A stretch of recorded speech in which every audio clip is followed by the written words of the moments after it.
በስመ አብ ወወልድ ወመንፈስ ቅዱስ አሐዱ አምላክ አመሰኑዩ ለመጋቢት በዛቲ ዕለት አንድ አምላክ በሆነ በአብ በወልድ በመንፈስ ቅዱስ ስም መጋቢት 2 በዚች ቀን የኒቅዮስ ኤጲስቆጶስ አባ መከራዊ በሰማዕትነት ሞተ። ይህም አባት በግብጽ ደቡብ ከምትገኝ ከእስሙናይን ከታላላቆቿ ወገን ነው።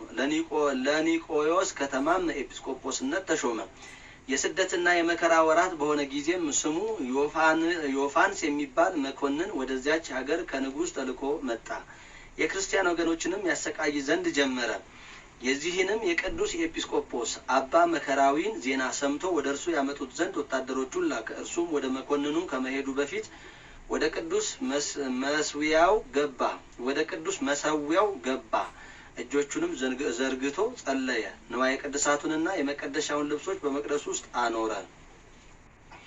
ከዚያም በኋላ ቤተክርስቲያኑን ይጠብቅ ዘንድ ወደ እግዚአብሔር ኢየሱስ ክርስቶስ ፈጽሞ ማለደ። በላያችሁ የፀሐይ ብርሃን ይወጣ ዘንድ ያልተዋችሁ የጽዮን ልጅ ደጆች ሆይ ለእግዚአብሔር ቤት ማገልገያ የሆነ ንዋየ ቅድሳቱን ጠብቁ እያለ ታላቅ ልቅሶ በማልቀስ ጮኸ። ከዚህም በኋላ ከንጉስ መልእክተኞች ጋር ወጥቶ ሄደ። ወደ መኮንኑም ቀረበ። ስለ ስሙና ስለ አገሩ ስም ስለ ስራውም ጠየቀው። የኒቆዮስ ከተማ ኤጲስቆጶስ እንደሆነም ባወቀ ጊዜ እንዲገርፉትና እንዲያጎሳቁሉትም ብርና እርሳስም አቅልጠው በአፉ እንዲጨምሩ አዘዘ። እግዚአብሔርም የሚያጸናውና የሚያስታግሰው ሆነ። ያለ ጉዳትም በጤንነት መልሶ ያነሳው ነበር። ከዚህም በኋላ ወደ እስክንድሪያ ገዥ ወደ ሄሬሜኔዎስ ሰደደው። እርሱም ቅዱስ አባ መከራዊን እንዲያስሩት አዘዘ። እግዚአብሔርም በእጆቹ ብዙዎች ድንቆች ታምራትን አደረገ። ከታምራቱም አንዱ ለአቅፋስ ከተማ ሹም ለሆነ ለዮልዮስ ስሙ አውካርስጢኖስ የሚባል እጆቹንና እግሮቹን ሽባ የሆነ ልጅ ነበረው። አባ መከራዊም በላዩ ጸለየ፣ ከደዌውም አዳነው። ከዚህ በኋላ በዮልዮስ ቤት ቀድሶ ለአማንያን ስጋውንና ደሙን አቀበላቸው። ስለ ስጋውም እንዲያስብና ገድሉንም እንዲጽፍለት ከዮልዮስ ጋራ ስምምነት አደረገ። መኮንኑ ሄርሜኔዎስም አባ መከራዊ ስላደረጋቸው አስደናቂ ታምራት በሰማ ጊዜ በተለያየ ስቃይ ያሰቃዩት ዘንድ አዘዘ። ሕዋሳቶቹ እስቲቆራረጡ በመንኮራኩሮች ውስጥ አስገብተው አሰቃዩት። ለነጣቂዎች አንበሶችም ጣሉት፣ በባህርም አሰጠሙት፣ በእሳት ምድጃ ውስጥም ጨመሩት። ቅዱስ አባ መከራዊ በስቃዩ ሁሉ በክብር ባለቤት በጌታችን በመድኃኒታችን በኢየሱስ ክርስቶስ ኃይል የሚታገስና የሚጸና ሆነ። ጌታም ያለ ጉዳት መልሶ በጤንነት ያስነሳው ነበር።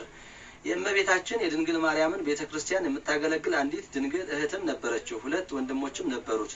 የአንደኛው ስም ዮሐንስ የሁለተኛውም ስም ይስሐቅ ይባላል። በእስር ቤትም ሳለ ወደ እርሱ መጡ። አንተ ስለ አባታችን ፈንታ አባት ሆነህን ነበር፣ እነሆ የሙት ልጆች እንሆን ዘንድ ትተህን ትሄዳለህን እያሉ በፊቱ አለቀሱ። እርሱም አጽናንቶ ወደ ቤቶቻቸው አሰናበታቸው። ዮልዮስም የዚህን ሽማግሌ ሞት በጽሑፍ እዘዝ፣ ከእርሱም ታርፋለህ ብሎ መኮንኑን መከረው። ቃሉንም ተቀብሎ ራሱን በሰይፍ እንዲቆርጡ አዘዘ። በመንግስተ ሰማያትም የሰማዕትነትን አክሊል ተቀዳጀ። ዮልዮስም የቅዱስ አባ መከራዊን ስጋ ወስዶ በከበሩ በወርቅ ልብሶች ገነዘው። በደረቱም ላይ የወርቅ መስቀል አደረገ። ወደ ሀገሩ ወደ ኒቅዮስም ከአገልጋዮቹ ጋር ሰደደው። መልካም ነፋስም ሆነላቸው። መርከቢቱ ፈጥና ሄደች። በከተማውም በር አንጻር ደርሳ ቆመች። ቀዛፊዎችም ሊያንቀሳቅሷት ፈልገው ነበር፣ ግን አልተቻላቸውም። አብዝተው በደከሙም ጊዜ ስጋዬ በውስጡ እንዲኖር እግዚአብሔር የፈቀደው ቦታ ይሄ ነው የሚል ቃል ከብርኑ ወጣ። ይህንንም ለሀገር ሰዎች ነገሯቸው። የሰሌን ዝንጣፊም እያያዙ ወደ እርሱ መጡ። በሀገራቸውም ውስጥ እርሱ በመረጣት ቦታ እስካኖሩት ድረስ በታላቅ ክብር ተሸክመው ወሰዱት። መላው የሕይወቱ ዘመን 131 ሆነ። መጻሕፍትን እስከተማረ ድረስ 8 ዓመት በዲቁና ሹመት 24 ዓመት፣ ከዚያም ቅስና ተሾመ። በቅስና አገልግሎት 30 ዓመት ኖረ።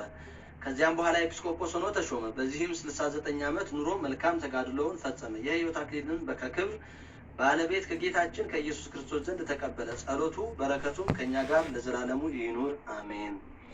አርኬ ሰላም ለመከራዊ አህምሞቶ ዘስኑ አናብስት መሰጥ ወመንኮራኩራት ዘበበበይኑ እምድህረ ገድሎ ፈጸመ ወሰለጠ ጊዜ ርስአኑ እደው ማይምናን ኪያሁ ደፈኑ ሀበም አመረቶም ቃል ወፂአ እምበድኑ። ዳግመኛም በዚች ዕለት የሮሃ ሀገር የሆነ የተሰወረውን የሚያይ ቅዱስ ጎርጎርዮስ አረፈ። ይህም ቅዱስ ይህም ቅዱስ ሰው አስቀድሞ አመፀኛና ኃጥ ነበር። ከዚህም በኋላ ከአመፁ ወደ እግዚአብሔር በንስሐ ተመልሶ መነኮሰ። የጻድቃንን ማደሪያና ብዙ ዋጋቸውን የኃጥአንንም ኩነኔና የራሱ የሆነ ስቃያቸውን እግዚአብሔር እስካሳየው ድረስ ብዙ ተጋደለ። እግዚአብሔርም በጸሎቱ ይማረን አሜን። አርኬ ሰላም ለጎርጎሬዎስ አመጻመ ወተግሃ መልዕልተ ደብር ዘሀገረ ሮሃ መካነ ኃጥአን ብካየ ወመካነ ጻድቃን ፍስሐ ዘበበጾታሁ ነጭሮ ብዙሃ ለእለ ውስተ ምድር ሰበከ ንስሐ። መጋቢት 2 ቀን የሚከበሩ ዓመታዊ የቅዱሳን በዓላት ቅዱስ ጎርጎሬዎስ ራእየ ህቡአት፣ አቡነ መክፈልተ ማርያም ጻድቅ ኢትዮጵያዊ፣ አባ መከራዊ ዘሀገረ ኒቅዮስ። ወርሃዊ በዓላት ቅዱስ ዮሐንስ መጥምቀ መለኮት፣ ቅዱስ ታዴዎስ ሐዋርያ፣ ቅዱስ ኢዮብ ጻድቅ ተአጋሲ፣ ቅዱስ አቤል ጻድቅ፣ ቅዱስ አባ ጳውሊ ገዳማዊ፣ ቅዱስ ሳዊሮስ ዘአንጾኪያ፣ አባ ሕርያቆስ ዘሀገረ ብህንሳ ናቸው።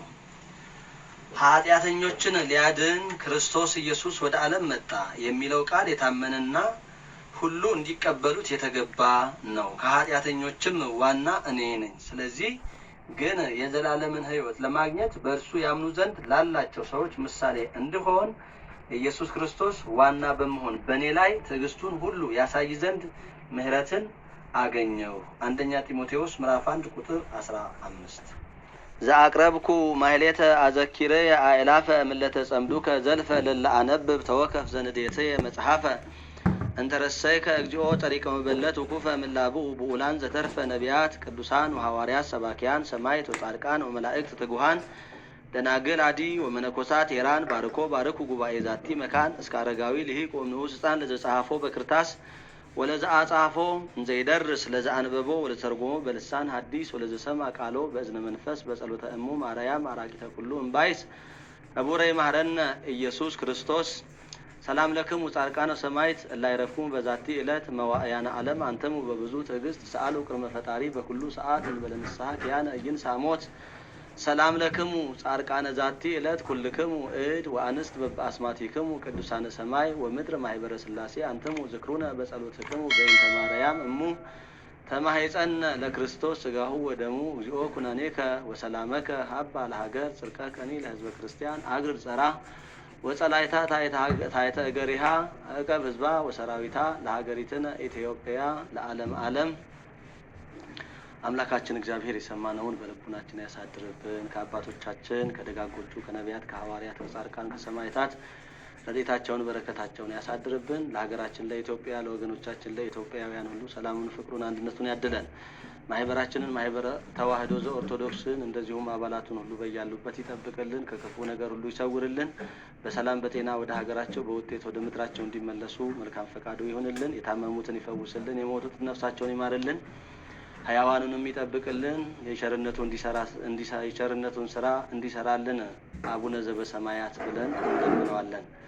አቡነ ዘበሰማያት ይትቀደስ ስምከ ትምጻእ መንግሥትከ ወይኩን ፈቃድከ በከመ በሰማይ ከማሁ በምድር ሲሳየነ ዘለለ ዕለትነ ሀበነ ለነ አበሳነ ወጌጋየነ ከመ ንሕነኒ ንኅድግ ለዘአበሰ ለነ ኢታብአነ እግዚኦ ውስተ መንሱት አላ አድኅነነ ወባልሐነ ኩሉ እኩይ እስመ ዚአከ ይእቲ መንግሥት ኃይል ወስብሐት ለዓለመ ዓለም። በሰላመ ቅዱስ ገብርኤል መልአክ ወእግዝእትየ ማርያም ሰላም ለኪ ድንግል በህሊናኪ ወድንግል በስጋኪ እመ እግዚአብሔር ጸባኦት ሰላም ለኪ ወርክት አንቲ እምአንስት ወቡሩክ ፍሬ ከርሥኪ ተፈሥሒ ፍሥሕት ኦ ምልዕተ ጸጋ እግዚአብሔር ምስሌኪ ሰአሊ ወጸልይ ለነ ምህረተ ሀበ ፍቁር ወልድኪ ኢየሱስ ክርስቶስ ከመ ይስረይ ለነ ኃጣውኢነ። የእግዚአብሔር አብ ጸጋ፣ የእግዚአብሔር ወልድ ፍቅር፣ የእግዚአብሔር መንፈስ ቅዱስ አንድነት፣ የእመቤታችን አማላጅነት፣ እናትነት፣ የቅዱሳን አባቶቻችን ምልጃና ጸሎት በሁላችን ይደር፣ ከሁላችን ጋር ይሁን። ይቆየን።